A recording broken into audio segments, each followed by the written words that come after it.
राम राम भाइयो, सिस्टम फाड़ देंगे। परत एकदा मित्रांनो, मी चाललो शेतामध्ये आणि हे त्याला माझ्यापाशी 4 ताळी डब्बा आणि ही आमच्या शेताकडे जाताना लागणारी नदी आणि ही आमच्या शेताकडे 3 नद्या लागतात जाताना। हे बघा वातावरण किती शेतामध्ये छान आहे मित्रांनो आणि हे पक्षी खेड्यामध्येच बघायला भेटतं आपल्याला। आणि हे बघा ही दुसरी नदी आणि हे बघा तिसरी नदी। आपल्या शेताकडे जायला 3 नद्या लागतात आणि हे बघा आमचा भाऊ बसला बाबा कंटाळून। काय करावं बाबा हे मग आता करायला डोक्यावर काठी ठेवून नागिन डॅन्स। खतरनाक भाई मी घेतला इळा लागून आणि काय बाबा म्हणलं बसायला भेटेल पण कोणी बसू दिलं नाही मला। आणि इकडे बघा एक कारबेट मित्रांनो, शेतामध्ये खायला तर भरपूर असतं बघा। हे कारबेट इतके छान लागतात ना, या आमच्याकडे तुम्हाला बी देतो, भरपूर आहेत हे बघा।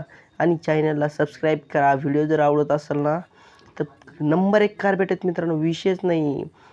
आणि हे बघा ही घोरपड कोणी जर नसन पाहिली तर बघू